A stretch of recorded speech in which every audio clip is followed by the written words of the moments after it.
Voilà, c'est parti. Écoutez, bienvenue encore une fois, bienvenue à tous pour cette session sur la préparation du pilote physique et mental. Je vais partager mon écran. Voilà. Et tenter également de le mettre en plein écran. Est-ce que on voit bien? Impeccable. Bah, pour l'instant, on attend. Voilà, Là, c'est OK? très bien. OK. Eh bien, voilà. Alors, la préparation du pilote, notamment, on a appelé ça Summer Driver Training. C'est un petit peu un clin d'œil à notre première session qu'on a fait cet hiver, mais c'est aussi surtout pour profiter un petit peu de la période d'été où il y a peut-être un peu moins de courses ou, dans tous les cas, on a un petit peu plus de temps pour nous si on est en vacances pour essayer de s'intéresser à sa prépa, de profiter de ces moments-là pour remettre un petit coup de boost dans sa saison ou des fois vraiment passer un cap. Et vraiment, pour nous, les bases de l'entraînement spécifique, parce qu'on parle bien ici d'entraînement spécifique, vous n'allez pas passer toute la soirée pour qu'on vous dise uniquement qu'il faut aller faire un petit peu de course à pied et de muscu, hein, ça sera un petit peu plus que ça. On est vraiment sur l'entraînement du pilote. Ce qui est intéressant, c'est que ça permet justement de se régénérer également, de donner un nouveau souffle à sa préparation, d'explorer d'autres facettes dans la performance du pilote. On parle de routine beaucoup, mais on a aussi évidemment nos habitudes. Et puis à un moment donné, quand on enchaîne les saisons, bon, on se retrouve à faire un petit peu toujours les mêmes choses. Et des fois, ça peut mettre un frein à la progression.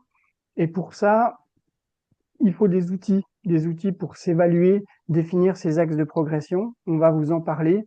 Et le final, en fait, ça permet déjà d'avoir de la régularité dans l'entraînement et affiner ses routines, puisque les routines, c'est quand même effectivement fondamental dans sa préparation, que ce soit les routines, on va dire long terme, les routines qui sont à faire un petit peu en amont des courses et les routines qu'on va faire juste avant de monter dans sa voiture.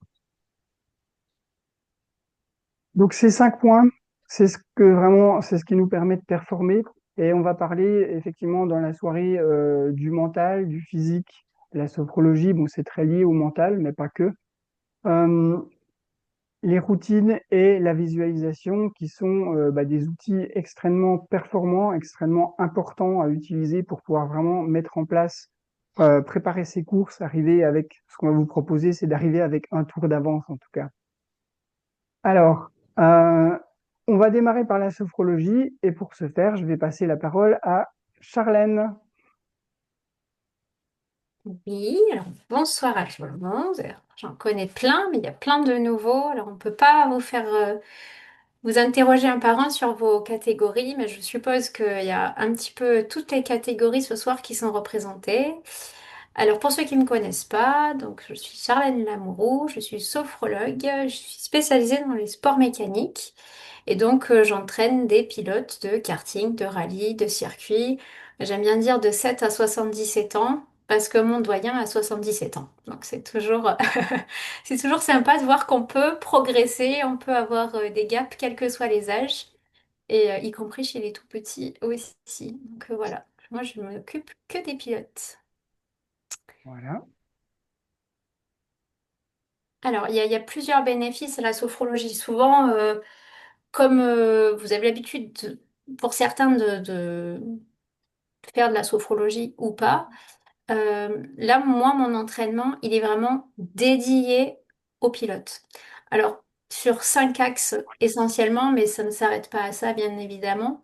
Il y a tout ce qui est lié à la gestion du stress. Donc, on va aider le pilote à gérer tout ce qui est stress, anxiété avant, pendant et après les compétitions. Et c'est vraiment très important de voir cette tridimensionnalité parce que quand on s'occupe d'un pilote, on s'en occupe du début à la fin, y compris pendant les compétitions, mais à l'intersaison et puis surtout entre ces compétitions. Il y a plusieurs techniques que je vous ai montré une tout à l'heure, on va en faire une. Il y a plusieurs techniques donc de relaxation qui permettent de contrôler les émotions et de rester concentré. Le problème quand on part sur une compétition et qu'on a une mauvaise gestion du stress, c'est qu'on va perdre ses moyens et on va pas arriver à son optimum, on va pas arriver à performer, alors que parfois en entraînement, on a un meilleur niveau. Et ce qui est quand même dommage, c'est de pas arriver à le concrétiser pendant la compétition. Donc ça, c'est un des points sur lesquels je travaille. Ensuite, ce qu'on me fait beaucoup travailler et qui est très très important, c'est la concentration. Les exercices qu'on travaille en sophrologie vont vraiment favoriser la concentration, la clarté mentale, et c'est ce qui permet de rester attentif aux détails de la course, d'anticiper tout ce qui est mouvement et surtout de prendre des décisions rapides. Je dirais que la concentration, elle a deux objectifs. Le premier, c'est bien évidemment d'être plus rapide, de performer. Et puis la deuxième, c'est la sécurité. Je ne vous apprends pas que nous faisons des sports qui sont quand même des sports à risque et que plus on est concentré, plus on est capable de réagir vite. Et donc forcément de se sortir de situations parfois un petit peu complexes. Voilà. Donc ça, c'est le deuxième point. Le troisième, c'est la visualisation. Alors, visualisation, je préfère le mot projection même, mais je laisse visualisation parce que c'est celui que vous connaissez. C'est ce qui va permettre de se projeter, de s'imaginer pendant la course. Donc en individuel, moi je vais travailler les pistes en particulier ou les spéciales avec les pilotes en fonction des notes qui ont été réalisées avec le copilote. Donc bien plus qu'une visualisation, souvent je précise ça, on se projette, c'est-à-dire que dans la séance, le corps, il est dans l'entraînement. Et au niveau neuronal, au niveau de notre cerveau, clairement, c'est le même chemin d'entraînement, c'est le même chemin neuronal, qu'on soit en train de réaliser l'action sur la piste ou sur son rallye, ou qu'on soit en projection en séance. Pourquoi? Parce qu'en fait, les niveaux de conscience, ils sont abaissés. On va le tester tout à l'heure pour ceux qui en ont jamais fait. Vous allez voir que vous n'êtes pas tout à fait endormi, vous n'êtes pas tout à fait réveillé, vous êtes entre les deux, et c'est ce qui permet de vraiment se projeter dans la situation de compétition. Ça, c'est le troisième point. Le quatrième, c'est la gestion de la fatigue. Alors ça, clairement, je le dis souvent pour ceux qui me connaissent et avec qui je travaille, on ne peut pas partir sur une compétition fatiguée. C'est dangereux, ça fait perdre en performance. Donc vraiment, la gestion de la fatigue, elle est ultra importante au niveau du physique, au niveau du mental, pour être tout le temps dans la performance optimale, mais également pour pouvoir enchaîner. Par exemple, si je prends une course, un week-end de karting, qui sont de plus en plus longs, des journées de plus en plus longues, pour arriver vraiment à fond dans le dernier tour de la finale. Et ça, c'est vraiment un marathon dans lequel il faut préserver son corps. Et pour préserver son corps, il faut préserver son mental aussi. Donc ça, c'est le quatrième élément que je vais travailler. Et le cinquième, c'est tout ce qui est lié à la performance. On va entraîner le pilote par des routines que Stéphane adore et avec qui on en C'est fait faire ça. beaucoup à nos pilotes. Donc on va intégrer dans les routines vraiment des éléments qui sont liés à la performance et qui permettent d'unifier le corps, l'esprit et d'être le meilleur pilote, en tout cas la meilleure version de soi-même en tant que pilote. Est-ce que c'est valable pour le ou les mécanos? Mais oui, bien sûr. On entraîne des équipes, on entraîne des teams complets. Et même au niveau de la communication, c'est génial de travailler en équipe parce que une équipe dans laquelle c'est fluide, dans laquelle la communication et la gestion du stress, elle est travaillée, eh bien c'est une équipe qui fonctionne. Ça, on le voit assez quand on se déplace, nous, dans les équipes avec lesquelles on travaille, que pour voir que c'est primordial. Tout à fait. Je pense que tu peux tourner, Stéphane. Ouais. Alors Ouais. pourquoi ça fonctionne? Euh, Alors, ça va permettre pour plusieurs raisons donc de favoriser la prise de conscience du corps et des sensations.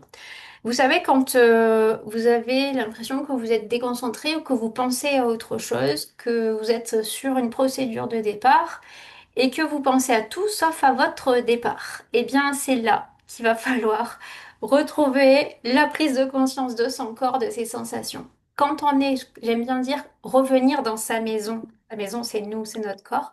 Quand on revient dans sa maison, on est là, on est présent, on est dans le ici le maintenant et on est surtout dans l'action. On est prêt à agir, on est prêt à piloter.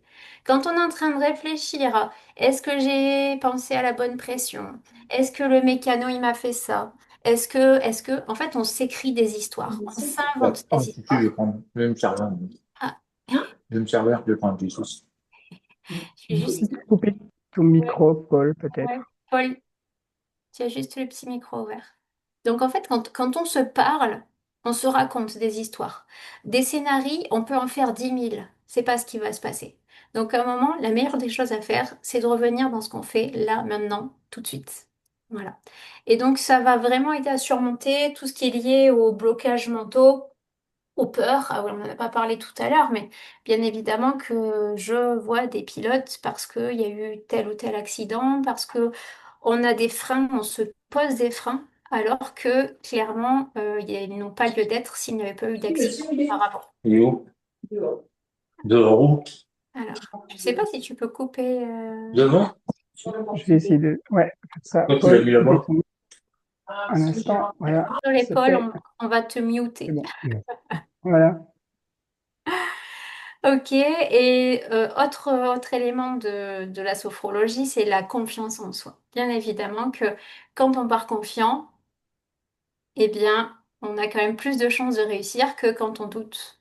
Hein, voilà, il y a souvent j'aime bien utiliser l'expression la boîte à doute. On n'ouvre pas la boîte à doute. Il y en a qui vont rigoler quand ils vont entendre ça, parce que je le dis tout le temps. On n'ouvre pas la boîte à doute. Si on ouvre la boîte à doute, c'est fini.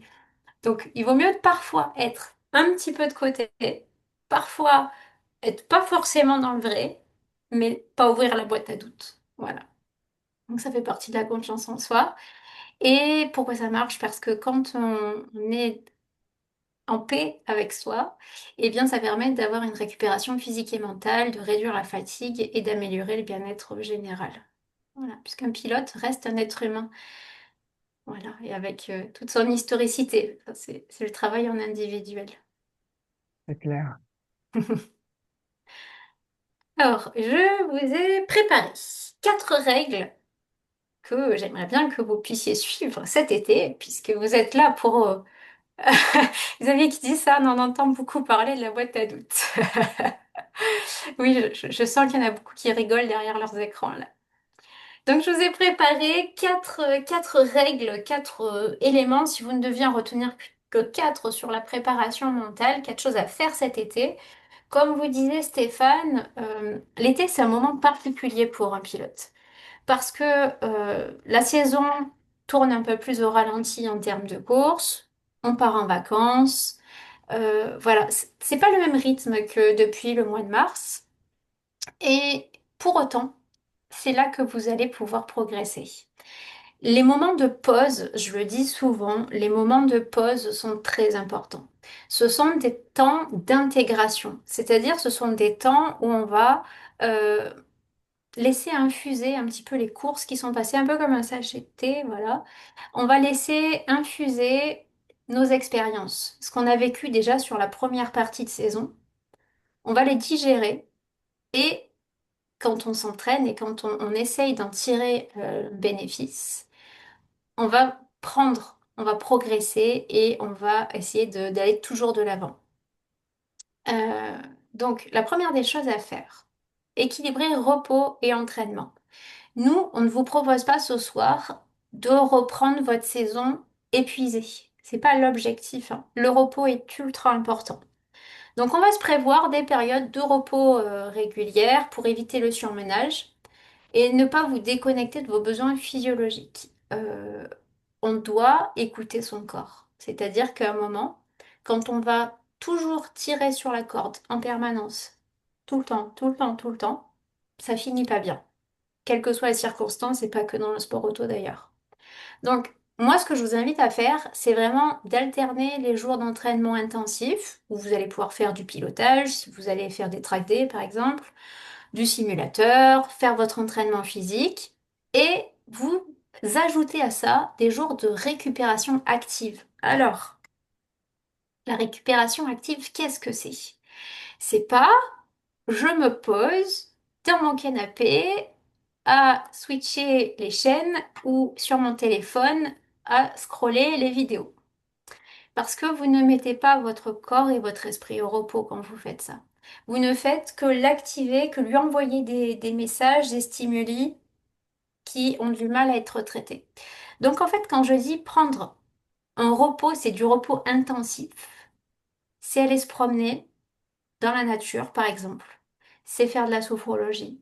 En tout cas, c'est prendre conscience que vous ralentissez votre rythme. C'est pas passif, c'est un repos actif. Si vous voyez ce que je veux dire. C'est cette prise de conscience de aujourd'hui, je prends acte que je dois me reposer. Je prends acte que je mets mon corps et mon esprit au repos. Et je lui fais ce cadeau-là parce qu'il le mérite, en fait. C'est pas la même chose que je suis épuisée, je suis arrivée au bout, je me pose sur mon canapé et je suis sur mon téléphone. C'est pas du tout la même chose. Ça, vraiment, c'est la première étape. Vraiment, le plus gros conseil que je pourrais vous donner pour cet été en termes de rythme. Après, euh, la deuxième règle, ça serait entraîner son mental à la performance. Avec des exercices de visualisation, de concentration, tels que j'en propose régulièrement. On peut par exemple chaque semaine se consacrer à se projeter en sophrologie, les courses à venir, se faire un petit planning, hein. Vous savez, les courses qui vous restent sur la fin de saison, euh, revoir les vidéos des performances, aller extraire dans vos vidéos ce qui allait bien, ce qui n'allait pas, comment on peut progresser. En tout cas, au niveau projection, se projeter de la manière la plus fluide sur la prochaine compétition. Donc ça, c'est un entraînement un peu plus actif. Je veux bien que tu me tournes la page. Oui, hop, je suis allé trop loin. Là, Merci. La troisième chose que je vous conseille pour votre été, euh, quand on veut gagner du temps, je sais tous que nous avons des emplois du temps extrêmement serrés et que on dit toujours je manque de temps. Donc on est efficace. Quand on veut optimiser son temps, on est efficace. Donc il faut un plan d'action. Moi, ce que je vous invite, et je vais vous le créer, et je vais le donner à Stéphane, et il vous l'enverra par mail. Je vais vous créer un journal d'entraînement. Le but, c'est d'écrire, de suivre vos progrès, vos meilleurs souvenirs, vos points forts, vos réflexions, vos émotions. Et ça, quand on l'écrit, ça nous engage. On peut dire plein de choses dans la vie, mais quand on les pose à l'écrit, déjà, on se met en action parce qu'on écrit, et je vous invite à le faire avec un stylo, parce que le stylo, c'est la continuité de la main. On s'engage. On s'engage à notre plan d'action, on s'engage à à notre suivi de performance et on reste connecté à son corps. Parce que vous voyez, je vous demande là de marquer vos réflexions, vos émotions. Est-ce qu'on se sent fatigué? Est-ce qu'on se sent en joie? Est-ce qu'on se sent dans le partage? Voilà. Et on va indiquer à l'écrit les objectifs qu'on s'engage à mettre en œuvre. Et ça, c'est un plan d'action. On peut parler, on peut dire tout ce qu'on veut. Quand on l'écrit, on s'engage. Et quand on partage nos écrits, on s'engage encore plus.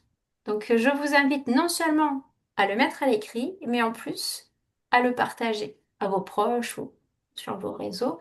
C'est assez engageant quand on fait ça. Sinon, c'est comme les bonnes résolutions du 1er janvier, on les tient pas longtemps. Là au moins, voilà, vous savez que vous avez un axe de progression.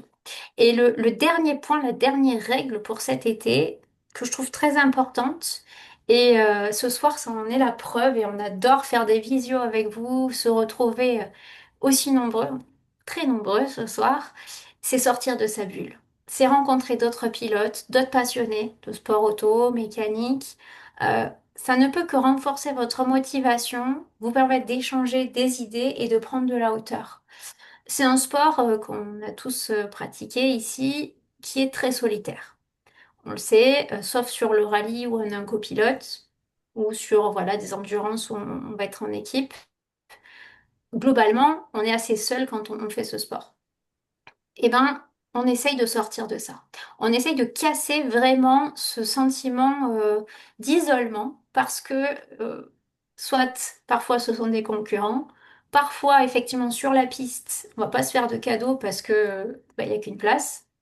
Par contre, en dehors, on peut être apte à discuter, à échanger ses idées Et ça permet de maintenir vraiment cette notion de partage et d'activité commune.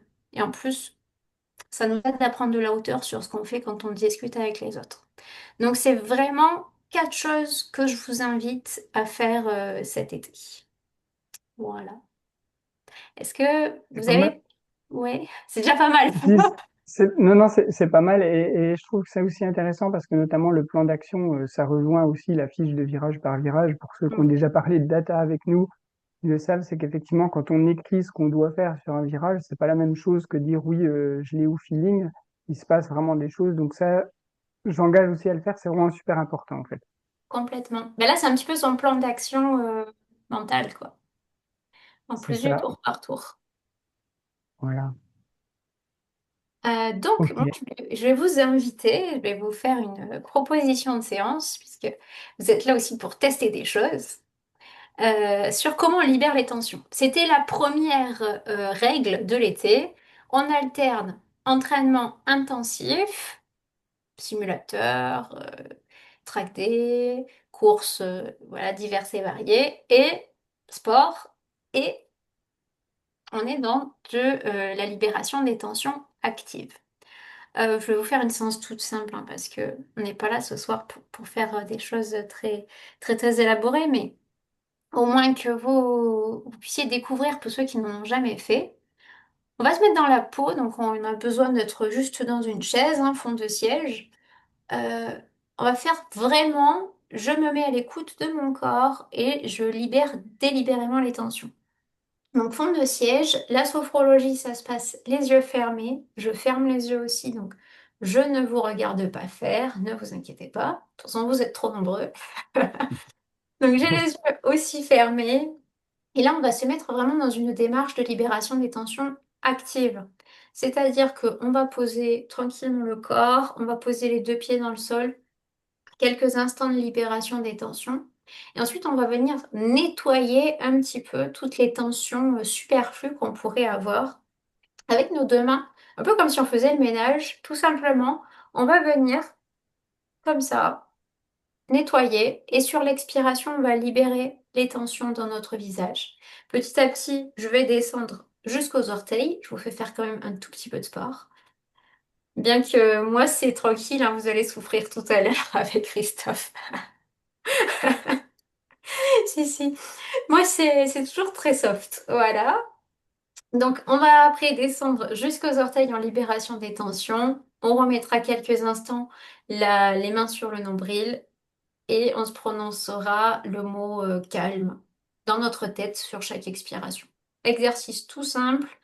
Voilà, sans prise de tête, entre deux journées bien intenses qui peut faire du bien et puis en cette soirée qui peut aussi faire du bien pour lâcher les tensions de la journée. Est-ce que vous avez des questions avant que j'attaque? Ça va. Il y a des questions dans le chat. Alors, si quelqu'un veut une boîte à doutes, j'en ai une en trop. Aïe, aïe, non, on n'offre pas ce genre de choses. On ne partage pas les boîtes à doutes. Ok, bon. Géraldine dit attaque.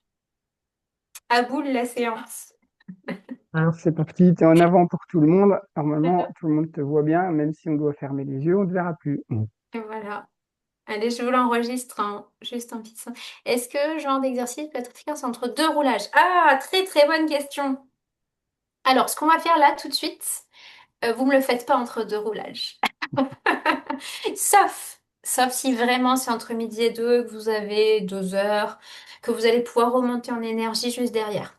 Ce qu'on fait entre deux roulages, il y a plein d'exercices que je fais travailler à mes pilotes, mais c'est de la sophrologie dynamique. C'est celle qu'on va faire en mouvement, qui est un peu plus proche de l'éveil et qui fait que quand on prend le départ, on prend pas le départ fatigué.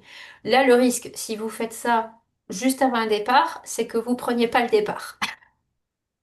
J'exagère, je caricature un petit peu. Mais ça, c'est ce qu'on va faire tout de suite, c'est vraiment voilà, à faire jusqu'à la veille au soir pour bien dormir, entre deux entraînements, entre deux week-ends d'entraînement, le soir, entre deux journées, entre le vendredi et le samedi, ou le samedi et le dimanche. Ou si entre midi et deux, vous avez vraiment 2 heures de pause, quoi. Mais pas à 15 minutes d'un départ. Voilà. Mais c'est une très bonne question. Parce que ça, du coup, ça m'amène à expliquer qu'il y a deux types de sophrologie. Une qu'on fait en amont ou entre deux meetings et une qu'on va faire pendant le meeting. Tout à fait. Eh bien, allez. C'est parti. Et nous nous installons confortablement au fond de notre siège et nous fermons les yeux. Quelques instants de pause pour prendre conscience de tout le poids de notre corps. Déposé. Plaqué.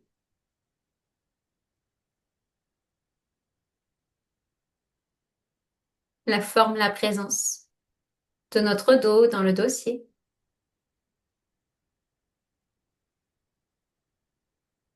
de nos fesses sur la chaise, de nos pieds dans le sol.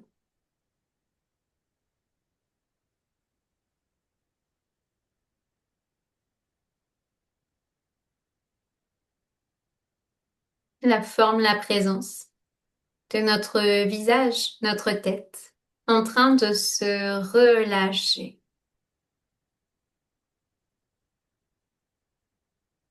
Notre front qui se relâche, nos yeux qui se relâchent,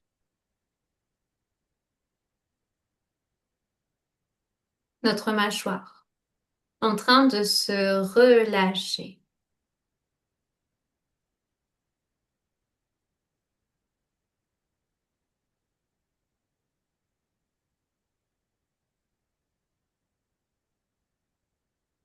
Les muscles de notre cou qui se relâchent, nos épaules, nos bras,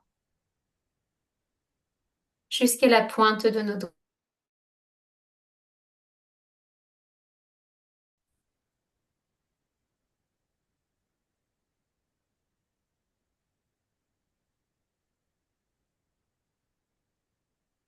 Notre poitrine qui se relâche, le bas de notre dos, notre ventre.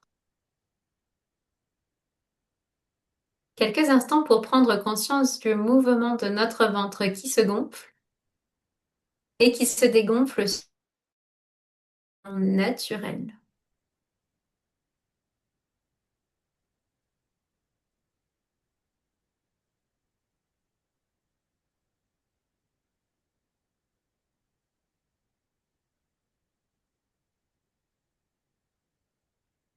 Notre bassin qui se relâche, nos jambes, nos genoux, nos chevilles, jusqu'à la pointe de nos orteils, en train de se relâcher.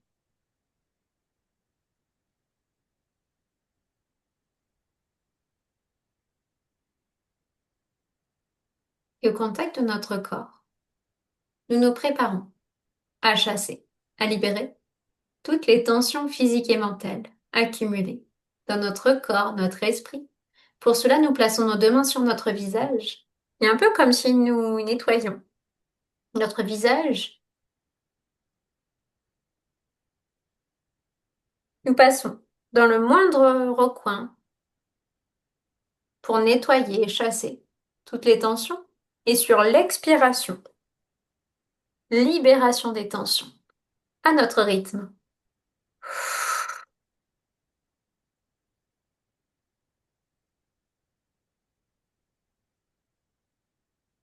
Nous déplaçons nos deux mains sur notre cou.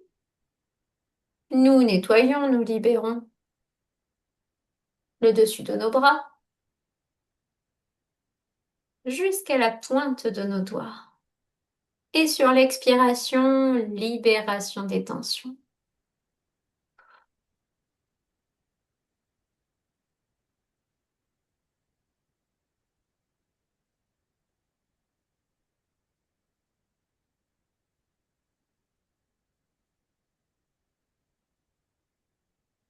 Nous déplaçons nos deux mains sur notre poitrine, notre ventre, Sur l'expiration, libération des tensions. Et nous nettoyons nos chassons.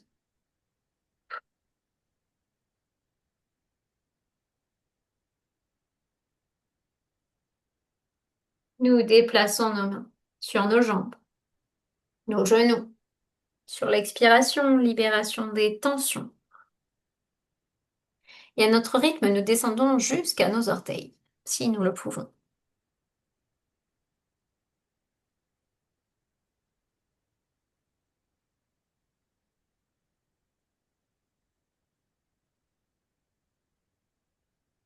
Nous revenons en fond de siège, nos deux mains sur le nombril.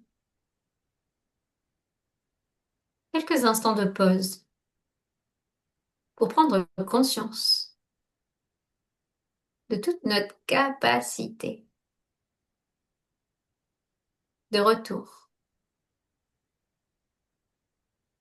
dans notre maison.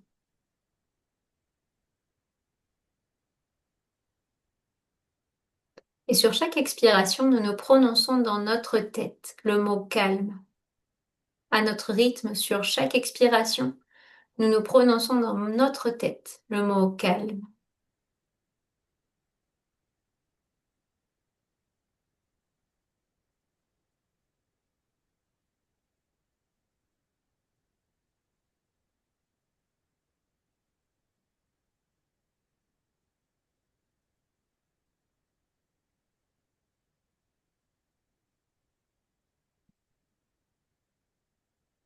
Une dernière fois, sur l'expiration, calme.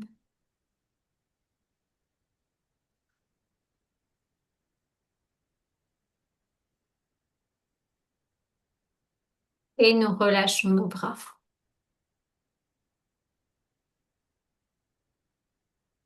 Petit temps de pause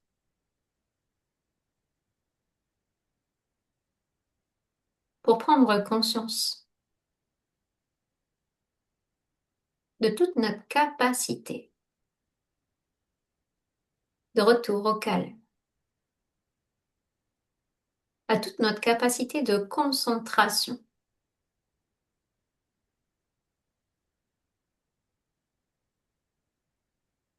de toutes les émotions, de toutes les sensations, au contact de notre corps, ici et maintenant.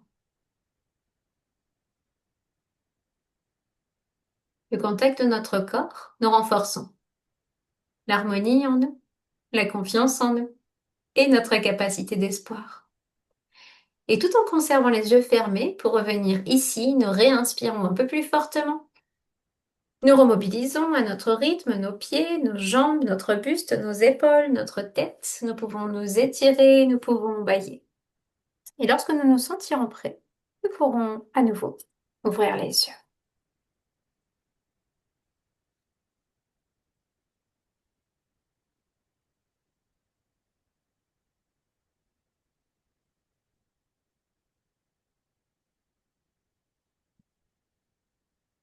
Je vous laisse revenir tout doucement après cette petite séance de libération des tensions. Donc, je le répète, à faire plutôt en amont jusqu'à la veille au soir, entre deux séries d'entraînement. Mais on va éviter avant un départ. Il y a d'autres trucs à faire. Ce que j'allais dire, il y a suffisamment Il y a, de su- ressources dans ta boîte à outils pour pouvoir trouver quoi faire. il y a plein d'autres trucs à faire avant un départ. Mais c'est vrai que c'est peut-être bien aussi de le dire pour ceux qui n'ont jamais pratiqué la sophrologie. Bon, il y en a évidemment qui connaissent beaucoup, c'est que tu as une banque de ressources inépuisables et tu as parlé de la boîte à doutes, tu as une boîte à outils de sophrologie qui est au moins aussi grande, certainement plus grande que... Non, Exactement. non. À Ouais, chacun de vos doutes, je crée un outil. et ça permet vraiment de pouvoir à la fois adapter son entraînement de manière très très précise, de s'adapter à chaque situation, ça aussi c'est vraiment important, de pouvoir forcément trouver les choses qui conviennent, et puis aussi quand on a la lassitude de pouvoir les varier. Donc il y a quand même vraiment énormément d'avantages à le faire. Je l'ai enregistré, la séance. Si vous voulez juste l'extrait, vous nous le direz. Ça vous évitera de regarder tout le replay pour... Ouais. Il y a des Pour chapitres de toute façon sur le oui, replay, donc il y avait des chapitres. ouais, on l'aura aussi. Euh, N'hésitez pas à mettre voilà, un petit mot en commentaire et puis Pourquoi ne pas le on faire va avant une enchaîner. course? Parce qu'en fait, c'est pas, j'ai pas interdit de le faire avant une course. C'est juste qu'il faut un temps nécessaire en fait avant de prendre la course pour remonter en énergie, pour être dans la bonne combativité.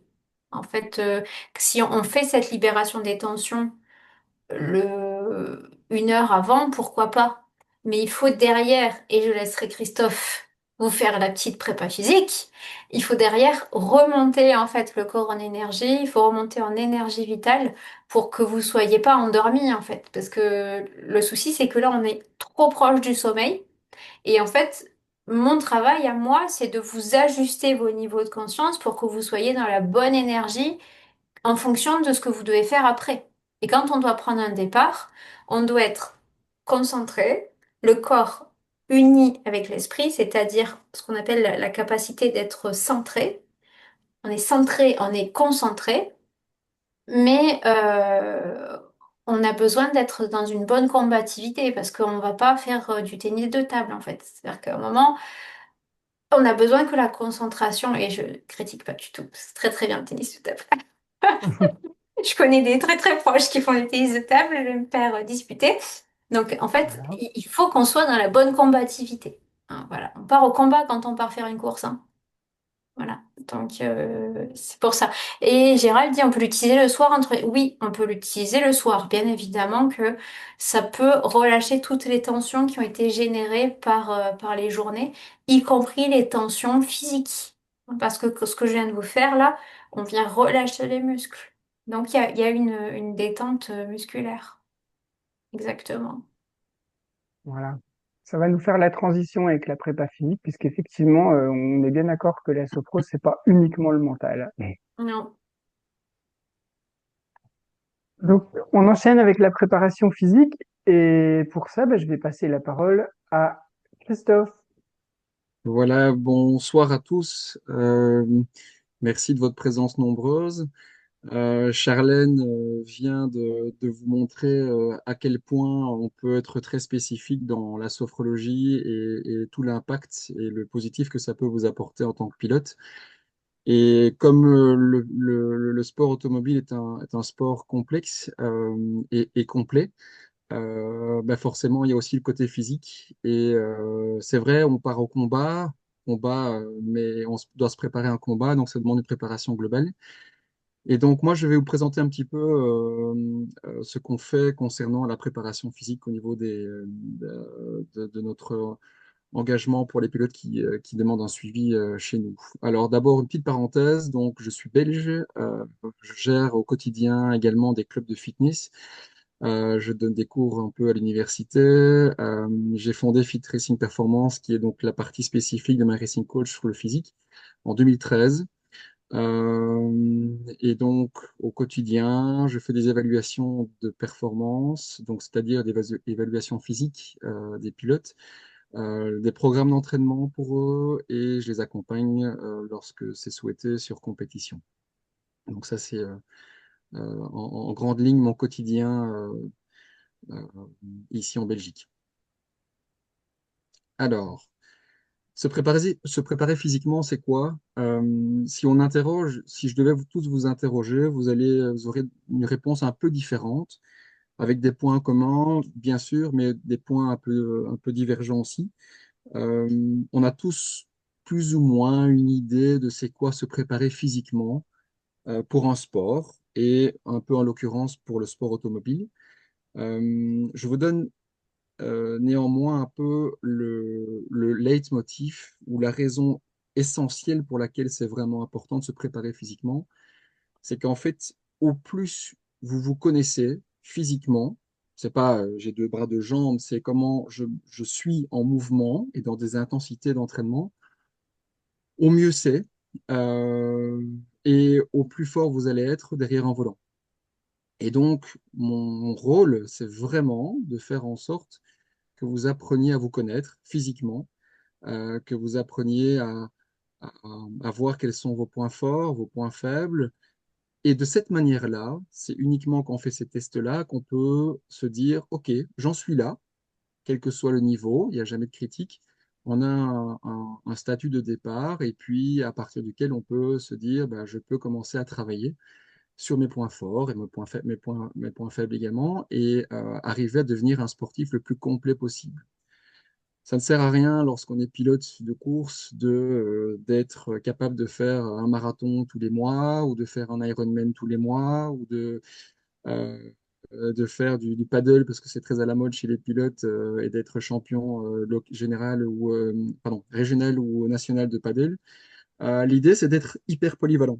Et je me souviens, et peut-être que vous l'avez entendu parler, il n'y a pas beaucoup d'études au niveau euh, préparation physique des pilotes, mais à l'époque, ils avaient fait un comparatif des capacités physiques de plein de sportifs, tous sports confondus, et ressortait le fait que les pilotes de Formule 1 étaient sur le podium, voire les numéros 1 des sportifs les plus complets parce que vous devez avoir beaucoup de paramètres qui sont entraînés pour pouvoir être au top derrière un volant et de vraiment performer, de pouvoir de pratiquer votre art au mieux possible.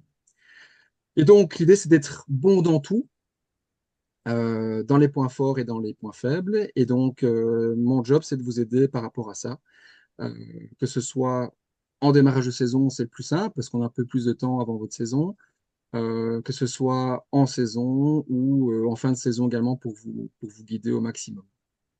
Alors, il n'y a pas non plus que les réflexes à travailler. En tant que pilote, c'est vrai que maintenant, sur les réseaux sociaux, on voit principalement des pilotes à l'entraînement avec des exercices de réflexes.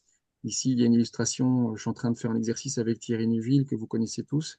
Bon, c'est sûr que ça fait partie de l'entraînement, mais il y a bien, bien, bien d'autres paramètres à travailler. Voilà.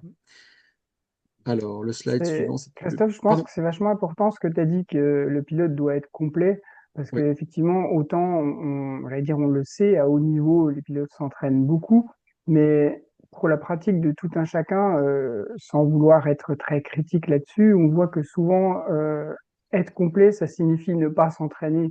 Et en fait, c'est vraiment dommage parce que quand on sait ce que peut apporter l'entraînement physique vraiment dirigé, spécifique pour la pratique de la conduite, du sport auto, ce serait vraiment dommage de s'en passer parce que c'est quand même relativement simple, abordable, en tout cas pour tout le monde à mettre en place, sans que ce soit, sans qu'on demande justement de devenir vraiment des sportifs de haut niveau pour pouvoir oui. faire la différence. Alors, un autre constat que j'ai également très régulièrement, lors des premières séances, surtout les tests de conditions physiques, la plupart des pilotes, je pense 2 sur 3, sincèrement sans me tromper, arrivent avec un capital confiance énorme. C'est-à-dire, j'ai fait du sport, j'en fais régulièrement, pas de souci, ça va aller, tout va bien. Je suis prêt et je vais être meilleur que tous tes pilotes. Ok, pas de problème, c'est bien d'avoir un capital confiance. Et puis en fait, les gens se rendent compte qu'il y a peut-être 3 4 tests sur les 10 ou plus, parfois plus, ils n'arrivent pas au bout ou ils n'arrivent pas à la moyenne. Et donc là, je vois des chutes de morale. C'est là que Charlène a donf parce que le moral est dans les chaussettes. Et parce qu'ils se rendent compte que physiquement, c'est pas simple d'être complet. C'est vraiment pas simple. Et puis, une fois qu'on n'a pas fait les tests, on ne sait pas vraiment où on en est. Et c'est ça l'importance d'un suivi physique de A à Z, c'est de se dire, je commence par des tests de conditions physiques, comme ça j'apprends à me connaître, je vois mes points faibles et on va pouvoir orienter l'entraînement le mieux qu'on puisse. C'est essentiel, essentiel. Alors, pourquoi ça marche l'entraînement physique? En fait, tout ce que vous allez faire comme épreuve physique, comme difficulté physique, va vous mettre dans un état dans lequel, de manière neuromusculaire, vous allez vous renforcer, que ce soit tous les muscles de la nuque, les muscles de la posture, les muscles des jambes, la coordination, la respiration, tous ces paramètres-là, plus vous les pratiquez, au plus vous allez arriver à un niveau de capacité qui fera que ces muscles-là ou cette coordination-là ne sera plus un problème quand vous serez au volant. Alors, vous allez me dire, la coordination lorsqu'on est pilote, ça va encore. C'est tenir un volant, regarder à gauche, à droite, devant, derrière. Effectivement, ça peut être vu de manière très simpliste, mais à partir du moment où on fait des longs relais, où il fait chaud, où la voiture ne réagit pas comme vous souhaitez, pas comme prévu en tout cas, euh, où on vous demande plein de renseignements, votre ingénieur vous donne plein de renseignements que vous devez délivrer pour les aider à vous conseiller. Tous ces paramètres-là font, et puis la qualité de la piste, la température, la météo, c'est effectivement multifactoriel. Mais si déjà vous êtes en train de vous battre avec votre propre corps, tout le reste, vous serez incapable de pouvoir le gérer. Donc, l'idée, c'est d'être hors de presque toute contrainte physique, c'est-à-dire que vous êtes en pilote automatique au côté physique, vous respirez calmement, vous n'êtes pas hyper tendu, vous avez une bonne endurance, et puis vous êtes concentré sur la stratégie, sur les réglages de la voiture, sur vos concurrents à gauche, à droite, devant, derrière, et le reste, parce que le reste fonctionne. Donc, c'est peut-être une évidence pour certains d'entre vous, mais est-ce que vraiment vous vous préparez à ça? Et si vous vous préparez à ça, est-ce que vous vous préparez suffisamment à ça? Donc ça, c'est les questions que je vous lance. Posez-vous la question. Est-ce que vous vous êtes déjà posé les questions? Et si oui, est-ce que vraiment vous avez mis en place des stratégies ou des entraînements pour vraiment vous être au top?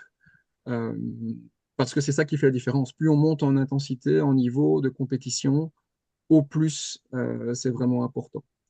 Alors Mm. oui, et puis peut-être que certains d'entre vous vont me dire, vous ne faites pas de la compétition au haut niveau, vous faites juste ça en sport loisir. Moi, je pense que vous avez aussi alors à ce moment-là l'envie de bien faire et de profiter à fond de votre sport loisir.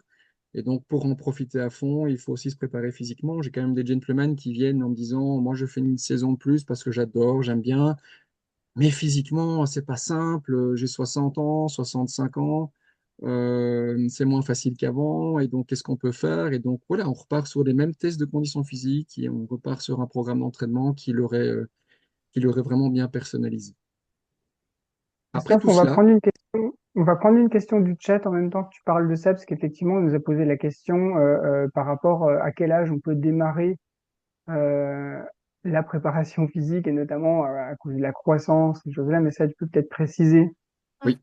Donc, il y a deux types de préparation physique. Il y a la préparation physique générale et il y a la préparation physique spécifique. La préparation physique générale, c'est l'occasion de pouvoir travailler tous les socles classiques de conditions physiques, c'est-à-dire euh, le cardio, la force, la coordination, réflexe, la posture, la souplesse, de faire en sorte que tous ces socles-là de votre condition physique soient travaillés et pas de manière spécifique au sport automobile. Il faut un minimum de compétences, j'ai envie de dire, euh, de coordination, de gainage, pour pouvoir aller vers du spécifique. Donc, en termes d'âge, on va faire la préparation physique générale. On peut commencer à 12 ans, j'ai aucun problème, jusqu'à entre 16 et 18 ans. Tout dépend un petit peu justement des compétences physiques de ces jeunes. Et le spécifique va se mettre par après progressivement et va prendre de plus en plus de place. Le spécifique, on le fait peut-être un peu avant 16 ans, 18 ans, mais sous forme de jeu. C'est ludique. On va pas travailler la nuque de la même manière avec un jeune de 14 ans qu'avec un jeune adulte de 18 ans. Les gainages vont pas être aussi complexes. Sachant qu'il faut que ce soit chaud quand même. Oui, Non, non, Donc, c'était, froid, c'est mm, pas de petit tout. on continue, Christophe, oui. on va, ouais. Et donc, c'est vraiment important de se dire qu'il y a une barrière à 16-18 ans vers laquelle le spécifique va pouvoir être mis en place, pour autant que les socles de compétences classiques soient acquis. voilà, j'espère que ça répond à la Et question. pour compléter, Julien me demandait, c'est vrai que on a des petits mini 60, hein. Par exemple, on a Ethan, qu'on Oui, entraîne, Ethan Bailly, qui va faire un championnat de France, là. Ils ont un peu moins de 12 ans, quoi. C'est-à-dire que ça dépend après du gabarit, bien évidemment, du pilote, mais Christophe, il adapte oui, des... donc on va effectivement, en dessous de 16 ans, on va pas prendre des charges. On va travailler avec le poids du corps, avec des élastiques, avec presque tout sauf des poids. C'est vraiment très important. Alors, il y en a qui vont le faire parce qu'ils ont, on va dire, un squelette qui est déjà bien fort et bien formé, mais ce n'est pas le cas de tout le monde. Euh, mais ça, c'est vraiment en fonction des premiers rendez-vous qu'on peut un petit peu voir si on peut se permettre de déjà un tout petit peu jouer avec quelques contraintes de poids et haltères, mais avec grande prudence.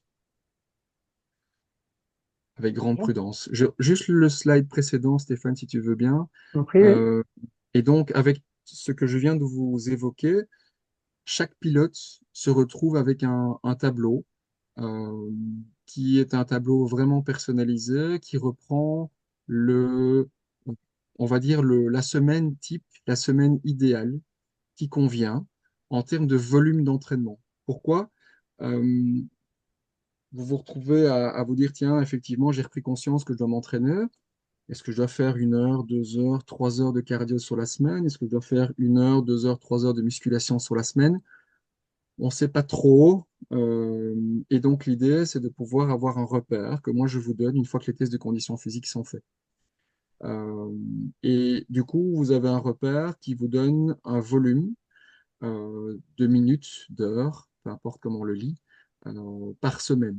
Ce n'est certainement pas un outil qui doit générer des doutes, des frustrations. C'est un outil qui vous donne un repère. Il y a des semaines où vous n'aurez pas le temps parce que professionnellement, ce n'était pas possible, parce que vous aviez des déplacements, parce que vous avez une compétition, etc., etc. Et ça, je l'entends absolument bien. Mais néanmoins, les semaines, on va dire, classiques, où vous avez un peu le temps pour faire votre condition physique, qu'elle soit générale ou spécifique, il faut un repère pour surtout avoir la satisfaction en fin de semaine de se dire, voilà, j'ai fait ce qu'il fallait cette semaine-ci, je l'ai rentabilisé pour me préparer physiquement pour les compétitions à venir. J'avance dans le bon sens, en tout cas. Euh, le feedback d'un pilote que j'ai transcrit ici sur ce slide, qui est Maxime Martin, qui est le premier pilote qui m'a fait confiance en 2013, il m'avait dit plusieurs fois, s'entraîner physiquement fait partie du job de pilote, que ce soit pilote semi-pro ou pro, ça doit être fait.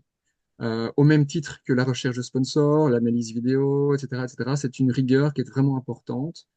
Et les jours et les semaines où on a moins de déplacements, moins de contraintes, où on est entre guillemets un petit peu libre par rapport aux équipes et par rapport à la compétition, bah, il faut rester dans la vigilance et l'organisation d'un pilote et se dire bah, comment est-ce que je peux rentabiliser ce temps pour pouvoir avancer et être encore plus fort pour la suite de la saison.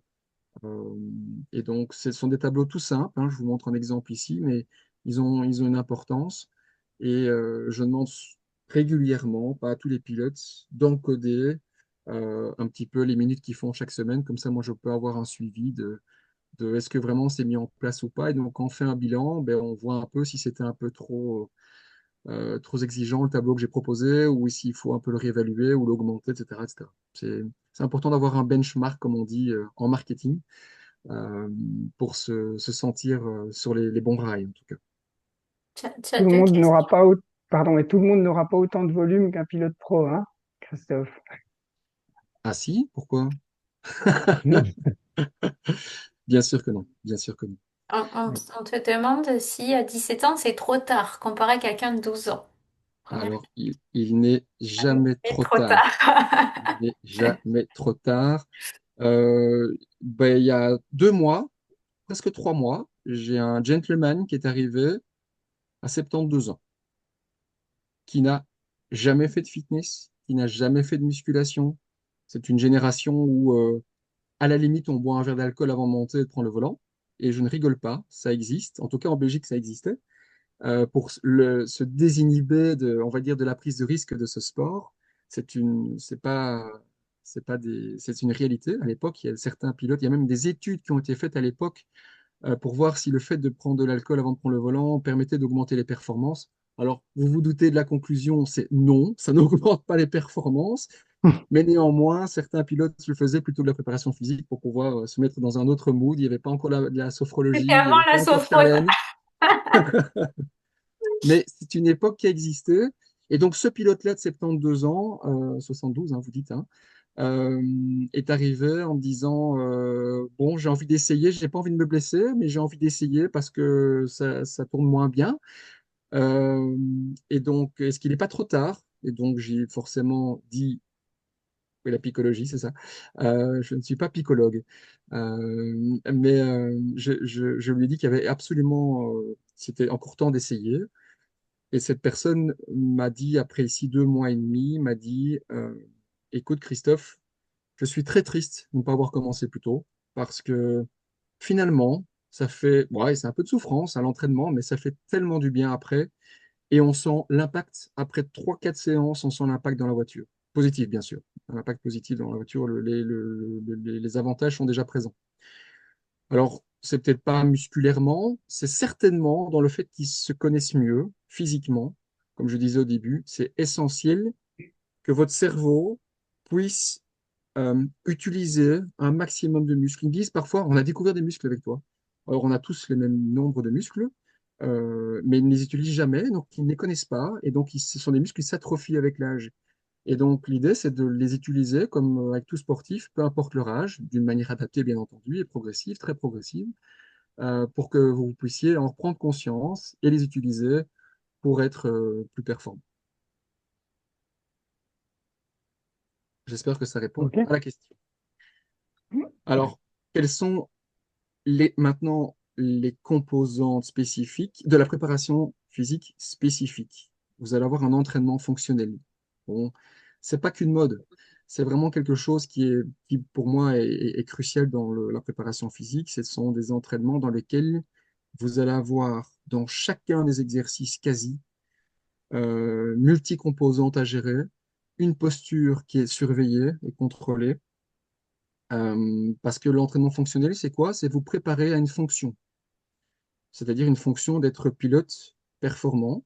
Et donc, on va renforcer de manière spécifique et un peu tout en même temps, autant les muscles de votre posture, de votre nuque, de vos avant-bras, de vos épaules, de vos jambes, et en rajoutant de manière progressive des réflexes, du déséquilibre, euh, quelque chose à raconter, ou moi qui vous perturbe, qui déséquilibre le ballon, etc. Donc on est tout le temps en train de vous aider à vous rendre la tâche difficile pour que vous progressiez. Pourquoi? Pour que votre cerveau apprenne à gérer ces situations un peu difficiles et que de séance en séance, ça devienne vraiment quelque chose d'acquis parce que vous avez développé des nouvelles fonctions neuromusculaires.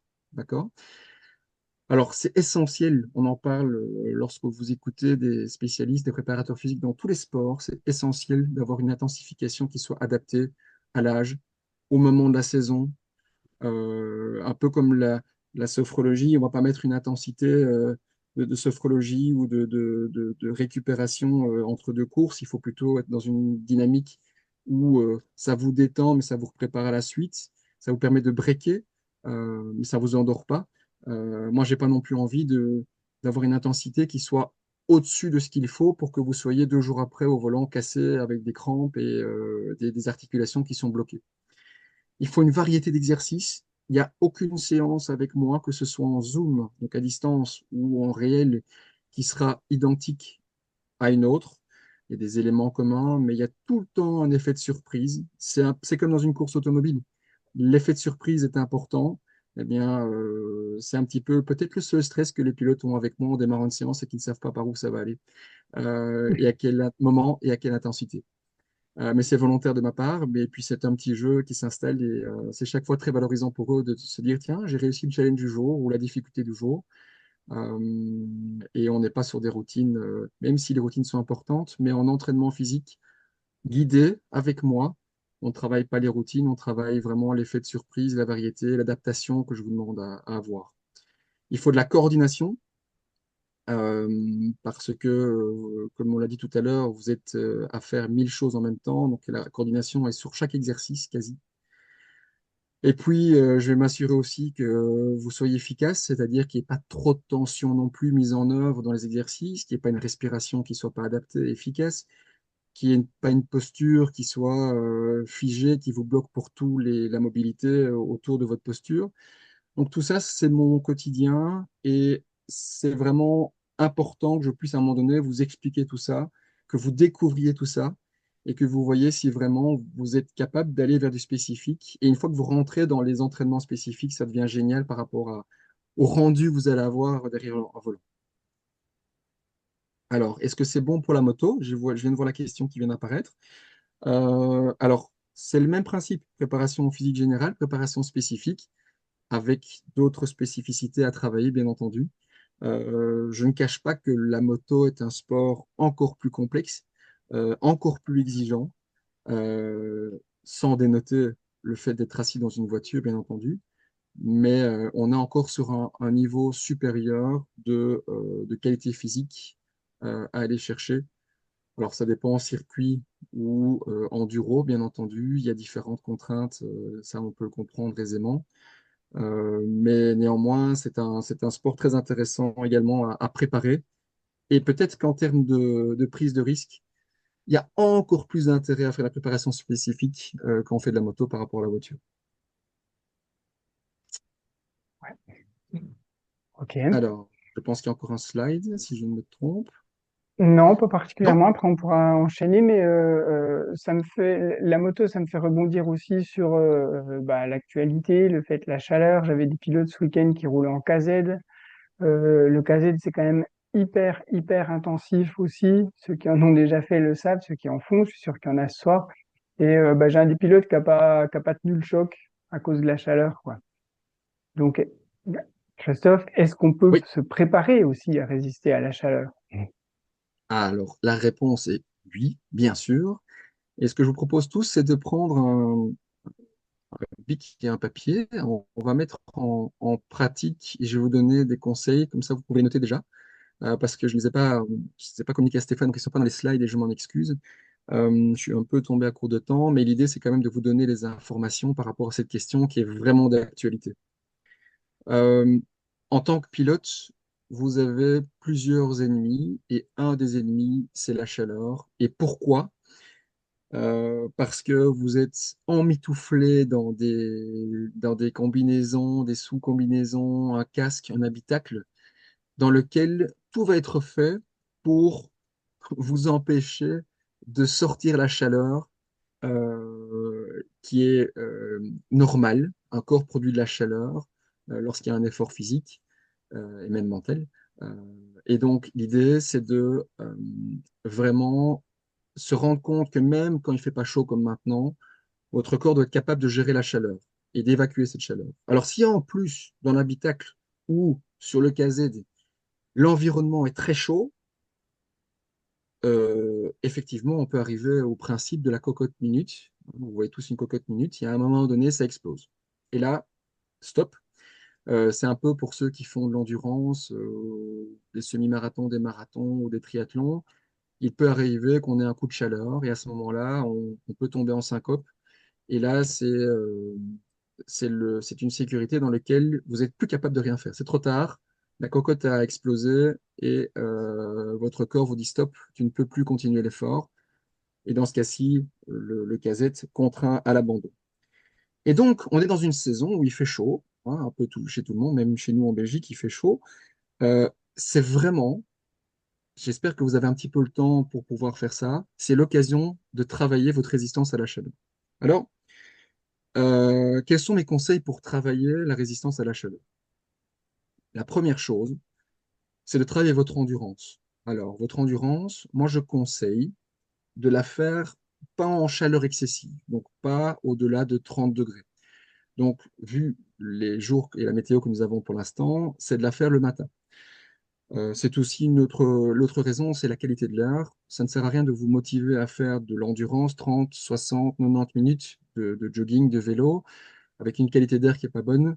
C'est pas le meilleur des conseils que je pourrais vous donner. Donc, j'encourage à travailler le cardio le matin, en dessous de 30 degrés.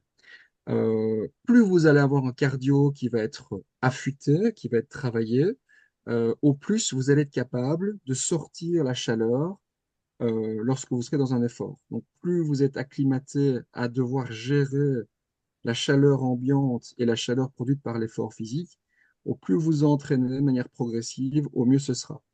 Et moi, je propose que vous fassiez des séances qui sont augmentées, donc soit running ou si vous avez une machine d'entraînement, un rameur, un vélo de spinning ou autre, c'est de faire des séances d'exposition à la chaleur.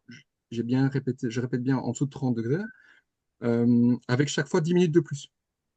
Testez-vous 20 minutes, testez-vous 30 minutes et pas faire 1 heure directement. D'accord? Donc ça, c'est vraiment important. Et en termes d'intensité, pour travailler votre endurance, on parle de zone 2, zone 3. Donc vous ne devez pas être au-delà de 75% de votre fréquence cardiaque maximale. C'est vraiment là où vous travaillez votre endurance. Vous allez être dans un effort sans risque, mais vraiment où votre endurance va se développer. Et il y aura quand même la chaleur à gérer, je vous rassure, de ne pas monter en zone 4 pour pouvoir, dans la conjoncture actuelle, être en difficulté. Ça, c'est la première chose, c'est mon premier conseil. Donc, de l'endurance avec une durée progressive le matin euh, pour ne pas être au-delà de 30 degrés et zone 2 ou zone 3 cardiaque. Ça, c'est le premier conseil. Deuxième conseil, c'est de travailler votre respiration.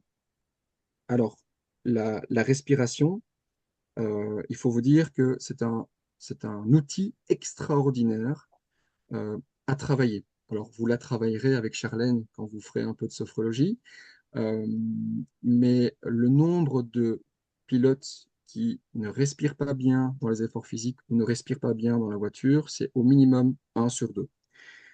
Peut-être qu'ici, vous êtes en train de vous poser la question, est-ce que moi je respire bien quand je pilote? Est-ce que je respire bien? On va faire un test juste après. Donc, je reviens là-dessus pour voir si vous êtes dans le bon ou pas dans le bon.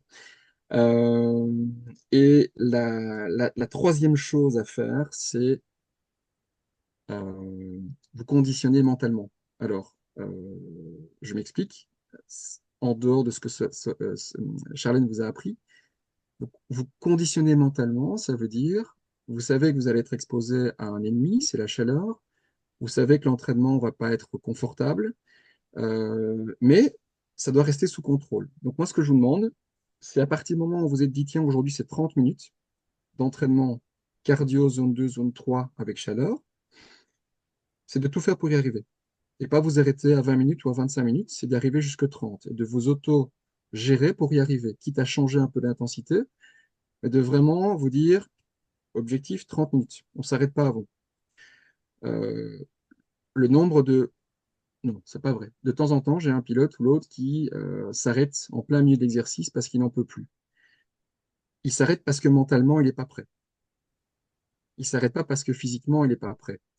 C'est souvent le mental qui lâche parce que on a des verrous de sécurité ou des zones dans lesquelles le cerveau est en train de dire et de préparer le corps à dire, écoute, là, il faut arrêter parce que ça devient dur.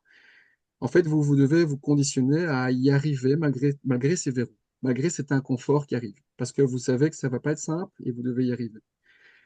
Voilà, c'est un petit peu mes conseils pour cela. Et un tout dernier que je rajoute, il faut faire quand même de la musculation. Il n'y a pas que le cardio, il n'y a pas que la respiration, il n'y a pas que le mental, il y a aussi la musculation. Et donc là, par contre, faites de la musculation dehors, en plein soleil, au-delà de 30 degrés, pas de souci. Parce que là, vous n'allez pas hyperventiler, donc en termes de qualité d'air, c'est moins impactant que quand vous faites votre cardio. Et vous allez travailler votre résistance à la chaleur également.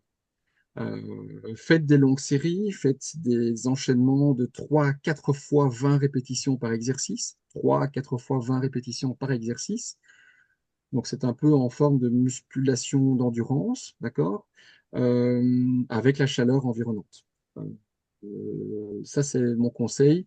Alors en musculation, je ne vais pas vous donner des exercices en particulier. Quoi que vous fassiez en musculation, même au-delà de 30 degrés, 3-4 séries de 20 répétitions, ça me convient, je prends, faites-le, variez, comme j'ai dit, les exercices que vous faites, ne faites pas toujours les mêmes. Vous pouvez le faire en plein soleil pendant 20 minutes pendant votre pause lunch, ou à 4-5 heures, quand vous avez fini de travailler, si vous avez la chance de terminer à 4-5 heures, qu'il fait encore bien chaud, mais pas le cardio à ce moment-là. Et finalement, vous avez donc soit le cardio le matin, avant qu'il ne fasse trop chaud, soit la musculation pendant la journée quand il fait bien chaud, soit les deux. Euh, voilà, ça c'est un petit peu tous mes conseils. Je ne sais pas s'il y a des questions en plus par rapport à cela. Je regarde vite. Euh, alors, le fait de faire des exercices avant de rouler ne peut-il pas gêner? Ah, alors là, l'entraînement, la préparation physique, c'est pas avant de prendre le volant. La préparation physique, c'est en amont. Donc, c'est quelques jours ou grand minimum avant. Et on commence pas l'entraînement 3 jours avant une course.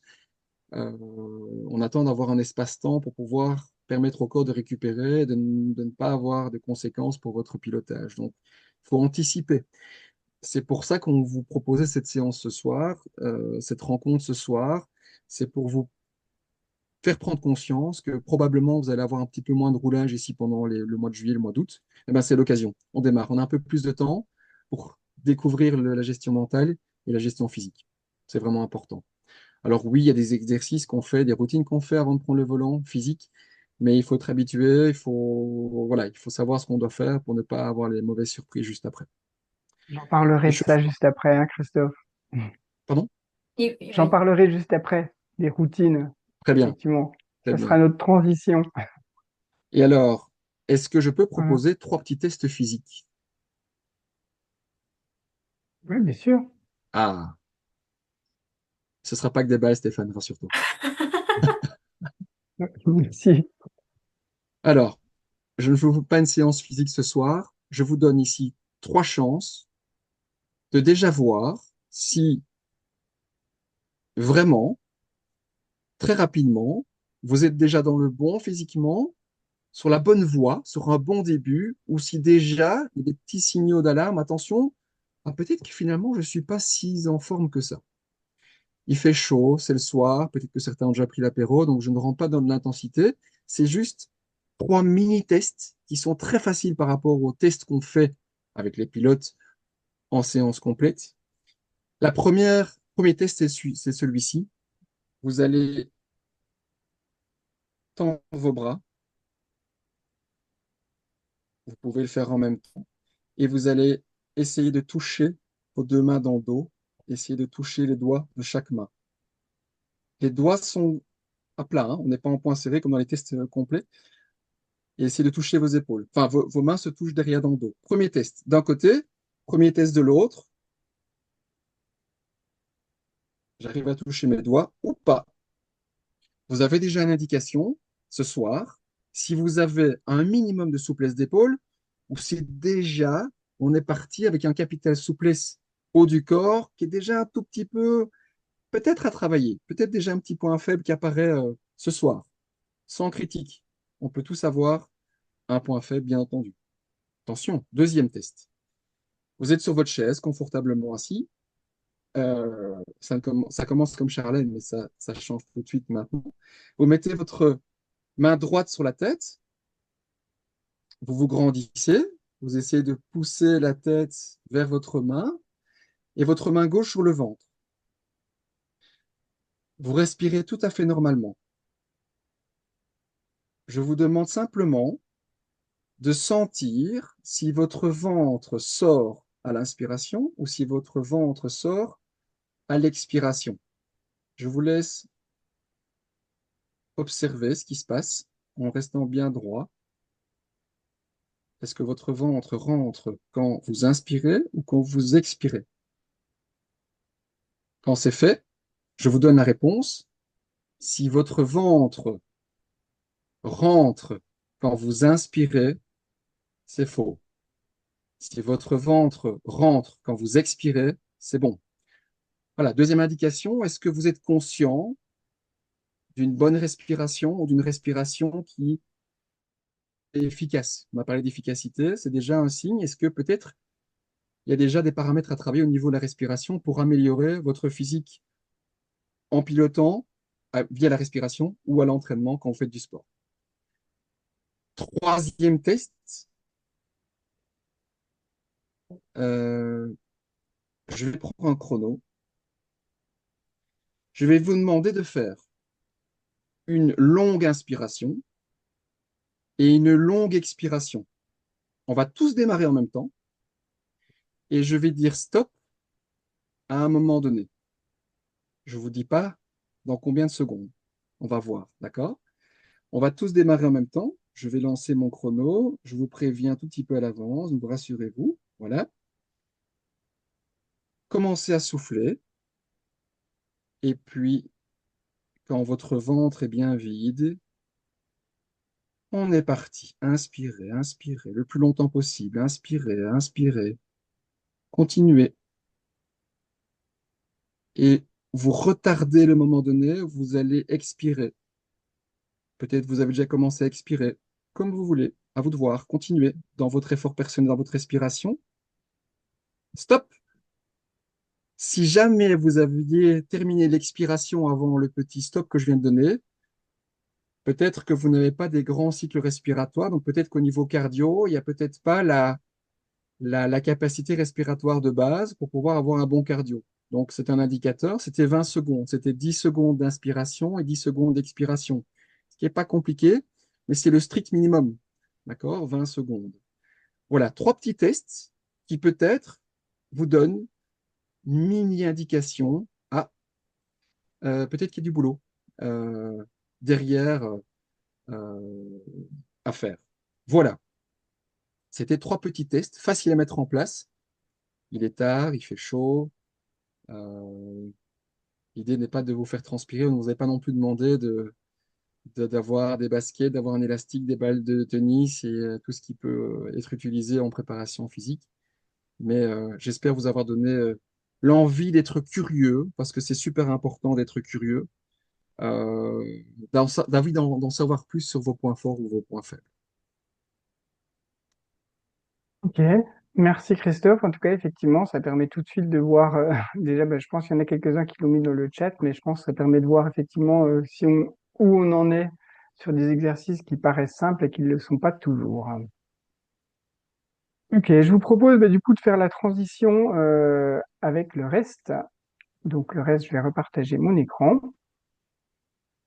Et on va parler maintenant de visualisation et de routine. Donc les visualisations et les routines, c'est des choses qui me tiennent à cœur. Donc effectivement, bah, beaucoup nous connaissent, mais pour ceux qui ne nous connaissent pas, ce soir, bah, je suis le fondateur de My Racing Coach. Je suis très heureux d'avoir des gens experts avec moi comme Charlène et Christophe, mais euh, moi, je suis vraiment spécialisé en acquisition de données, je suis plongé dans les data et j'ai beaucoup réfléchi sur la pratique du sport auto, comment essayer de s'améliorer. Et aujourd'hui, bah, je roule encore en F3 historique, je coach beaucoup de pilotes à la base pour m'occuper de leur acquisition de données, mais ça va toujours un petit peu plus loin que ça, puisqu'effectivement, on parle de la gestion de la course.